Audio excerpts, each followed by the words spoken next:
नीतीश कुमार पलटी मारने वाले हैं। हो सकता है आपको ये बात सुनने में अजीब लगे, लेकिन जिस तरह के हालात पिछले दिनों से बने हुए हैं, बिहार में जितना उथल पुथल है, और खासकर नीतीश कुमार जो अब बीजेपी से लगातार दूरी बनाते हुए दिखाई दे रहे हैं, बीजेपी के लिए उनके दरवाजे बंद होते दिखाई दे रहे हैं, उसको लेकर इस तरह के दावे लगने लगे हैं। हाल ही में जेपी नड्डा पटना गए थे, लेकिन नीतीश के दरवाजे नड्डा के लिए नहीं खुले थे। ऐसा पहली बार देखा गया था कि बीजेपी का अध्यक्ष पटना पहुंचा हो और सीएम नीतीश कुमार एनडीए में हो और वो पटना में रहते हुए भी बीजेपी अध्यक्ष से मुलाकात ना करें। पटना में इस बात की चर्चा है कि नीतीश ने नड्डा को मुलाकात का समय ही नहीं दिया था। इस बीच नीतीश कुमार दिल्ली पहुंचे, 2 दिन रुके और दिल्ली से वापस पटना लौट गए, और अब खबर आ रही है कि दिल्ली में भी नीतीश कुमार ने बीजेपी नेताओं से मुलाकात नहीं की। बीजेपी से बढ़ती नीतीश कुमार की दूरी ने अब बिहार में सियासी पारा गरमा दिया है, और इसी को लेकर हम आज अपनी स्पेशल रिपोर्ट में करेंगे बात। नमस्कार, मैं हूं अंशिता। नीतीश कुमार और बीजेपी के बीच तल्खी बढ़ती दिख रही है, या कहें बढ़ ही चुकी है। खबरें आ रही हैं कि नीतीश कुमार पलटी मारने वाले हैं। कांग्रेस के नेता और महाराष्ट्र के पूर्व सीएम पृथ्वीराज चव्हाण ने तो यहां तक दावा कर दिया है कि नीतीश कुमार महाराष्ट्र विधानसभा चुनाव तक का इंतजार कर रहे हैं। महाराष्ट्र में जैसे ही बीजेपी की हार होती है, वैसे ही एनडीए की कई सरकारें चली जाएंगी। बिहार से लेकर दिल्ली तक बड़ा बदलाव दिखाई देगा। नीतीश कुमार एनडीए को छोड़कर इंडिया गठबंधन में आ जाएंगे। पृथ्वीराज चव्हाण ने जो कहा वो अब दिखाई भी देने लगा है। नीतीश कुमार की बीजेपी से दूरियां दिन पर दिन बढ़ने लगी हैं। अब वो बीजेपी के बड़े नेताओं से भी नहीं मिल रहे हैं। छोटे नेताओं तो छोड़िए, मतलब पहले उन्होंने मंत्रियों को बुलाना बंद किया मीटिंगों में, और उसके बाद अब उन्होंने बड़े नेताओं से भी मिलना बंद कर दिया, यहां तक कि बीजेपी अध्यक्ष तक से मुलाकात नहीं की। यानी हाल ही में जो राजनीतिक घटनाक्रम दिखाई दे रहा है, वो साफ संकेत दे रहा है कि नीतीश कुमार के मन में कुछ बड़ा ही चल रहा है।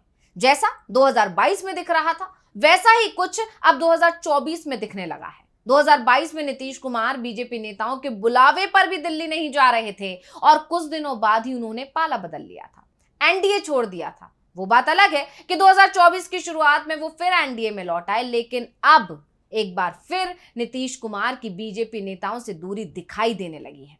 28 सितंबर को बीजेपी के अध्यक्ष जेपी नड्डा पटना पहुंचे थे। खबरें चलने लगी थी कि नड्डा पटना पहुंचे हैं तो नीतीश से जरूर मुलाकात करेंगे। नीतीश कुमार से उनकी मुलाकात तय भी बताई जा रही थी। मीडिया का जमावड़ा सीएम आवास पर जुटा हुआ था, लेकिन नड्डा नीतीश से मिलने नहीं पहुंचे। वहीं इससे पहले जब 6 सितंबर को नड्डा पटना आए थे, तो सबसे पहले वो नीतीश से ही मिलने गए थे। लेकिन नड्डा के वापस लौटने के बाद से बिहार की राजनीति में बहुत कुछ बदल गया। बीजेपी और जेडीयू के बीच दूरियां बढ़ती साफ साफ दिखाई देने लगी, और इसी के चलते 28 सितंबर को बीजेपी अध्यक्ष एक बार फिर पटना पहुंचे तो नीतीश कुमार ने इस बार अपने दरवाजे उनके लिए खोले ही नहीं। लेकिन अब संकेत मिल रहे हैं कि नीतीश कुमार बीजेपी के लिए अपने दरवाजे हमेशा के लिए बंद करते दिखाई दे रहे हैं। नीतीश कुमार 2 दिन दिल्ली में रहे। बीजेपी के हवाले से दावे किए जा रहे थे कि जेडीयू के साथ उनका गठबंधन मजबूत है।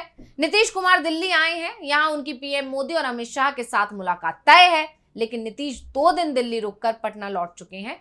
दिल्ली में उन्होंने बीजेपी के किसी भी बड़े नेता से मुलाकात नहीं की है। दिल्ली में सीएम नीतीश कुमार ने केंद्रीय मंत्री ललन सिंह और जेडीयू के राष्ट्रीय कार्यकारी अध्यक्ष संजय झा से मुलाकात की। बीजेपी के किसी बड़े नेता या मंत्री से नीतीश की मुलाकात नहीं हो पाई। अब चर्चा है कि नीतीश कुमार ने पीएम मोदी से मिलने का वक्त मांगा था, लेकिन उन्हें ये वक्त मिला ही नहीं। नीतीश को पीएम ने वक्त क्यों नहीं दिया, अब इसे लेकर सवाल उठ रहे हैं। कहा जा रहा है कि नीतीश कुमार ने अपनी मांग की सूची पहले ही बीजेपी नेताओं के जरिए पीएम मोदी तक पहुंचा दी थी, और इसमें 2 मांगे महत्वपूर्ण मांगी जा रही हैं। पहला, बिहार को आर्थिक पैकेज, और दूसरा, विधानसभा भंग करने की पीएम मोदी की मंजूरी। नीतीश कुमार चाहते हैं कि बिहार में तुरंत चुनाव करा लिए जाएं, जिससे लोकसभा चुनाव के बाद कम से कम बिहार में एनडीए के पक्ष में जो थोड़ा बहुत माहौल बना है उसे भुना लिया जाए, क्योंकि जैसे जैसे वक्त निकल रहा है नीतीश सरकार मुश्किल में फंसती जा रही है। जनता में सरकार को लेकर नाराजगी बढ़ रही है, और इसलिए नीतीश महाराष्ट्र और झारखंड विधानसभा चुनाव के साथ ही बिहार में विधानसभा चुनाव कराने की तैयारी कर रहे थे। बीजेपी हाईकमान ने अब तक विधानसभा भंग करने की मंजूरी नहीं दी है। वैसे कहा जा रहा है कि नीतीश अब ज्यादा समय इंतजार नहीं करेंगे। महाराष्ट्र और झारखंड विधानसभा के नतीजे घोषित होते ही वो बिहार विधानसभा भी भंग कर देंगे, चाहे इसके लिए बीजेपी हाईकमान मंजूरी दे या ना दे। यानी बिहार विधानसभा का चुनाव दिल्ली विधानसभा के 7 फरवरी में होना अब तय माना जा रहा है। लेकिन एक सवाल अभी भी बना हुआ है कि अगर बीजेपी ने नीतीश कुमार का साथ नहीं दिया तो जेडीयू का क्या होगा। वैसे तेजस्वी यादव और प्रशांत किशोर ये दोनों ही दावा कर रहे हैं कि जेडीयू अब खत्म होने वाला है। तेजस्वी यादव ने तो बहुत पहले ही इस तरह का दावा कर दिया था कि इस साल के अंत से पहले जेडीयू खत्म हो जाएगा। उन्होंने कहा था कि जल्द ही जेडीयू का अस्तित्व तो खत्म हो जाएगा, नीतीश कुमार सीएम नहीं रहेंगे। राजनीति में नीतीश कुमार अपनी पारी खेल चुके हैं और अब उनके हाथ से बिहार की कमान छूट रही है और इसका एहसास आरजेडी और बीजेपी दोनों के अंदर दिख भी रहा है। और इसी के चलते बीजेपी और जेडीयू के बीच दूरियां बढ़ती दिख रही हैं।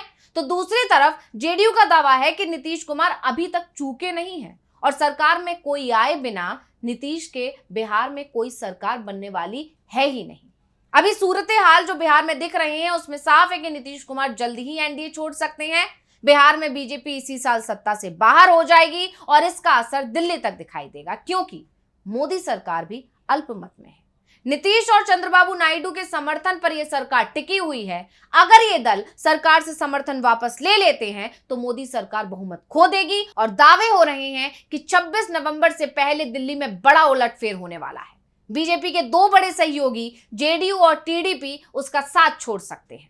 नीतीश कुमार की तरफ से तो संकेत भी मिलने लगे हैं कि जिस तरह से उन्होंने बीजेपी के नेताओं से दूरी बनाना शुरू किया है उसने बीजेपी कैंप में अलार्म बजा दिया है। यानी साफ है जिस तरह से नीतीश कुमार धीरे धीरे दूरी बना रहे हैं और नीतीश कुमार इस बार ये कोशिश कर रहे हैं कि उन पर पलटी मारने का आरोप ना लगे।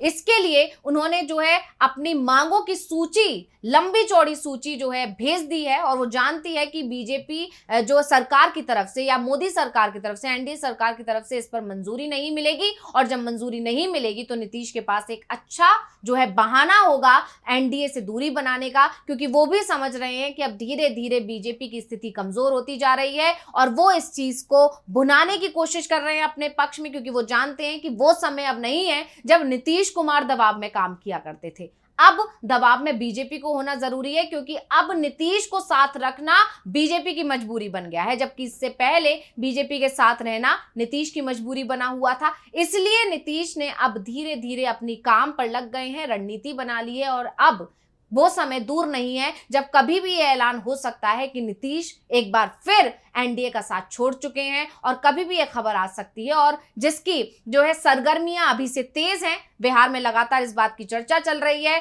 हर किसी की जुबान पर सिर्फ एक ही बात है कि बिहार में चुनावों की तैयारियां चल रही हैं, जबकि अगर तरीके से देखा जाए तो बिहार में अभी चुनाव होने में पूरे 1 साल का समय है। लेकिन जिस तरह से चाहे वो जेडीयू हो, चाहे वो उपेंद्र कुशवाहा की पार्टी हो, चाहे वो प्रशांत किशोर की पार्टी हो, चाहे वो आरजेडी हो, चाहे वो बीजेपी ही क्यों ना हो, सभी दल चुनाव की तैयारियों में जिस तरह से लगे हुए हैं उसे देखकर ये माना जा रहा है कि बिहार में जल्दी ही चुनाव हो सकते हैं। बस एक सवाल जो बड़ा है वो ये कि अगर बिहार में जल्दी चुनाव होंगे तो नीतीश किसके साथ होंगे, वो बीजेपी के साथ ही रहेंगे या आरजेडी से हाथ थाम लेंगे, ये बस देखने वाली बात होगी, क्योंकि इस वक्त नीतीश पर सभी की निगाहें टिकी हुई हैं। क्योंकि नीतीश जिस तरह से जो है बीजेपी नेताओं से, बीजेपी के मंत्रियों से, यहाँ तक कि बीजेपी अध्यक्ष तक से जो दूरी बना रहे हैं, उसने ये सवाल बड़ा खड़ा कर दिया है कि नीतीश के मन में आखिर चल क्या रहा है। तो इस रिपोर्ट को लेकर आपका क्या कहना है, हमें कमेंट करके अपनी राय जरूर दीजिएगा। इसी के साथ मुझे दीजिए इजाजत। देखते रहिए डीवी लाइव। नमस्कार।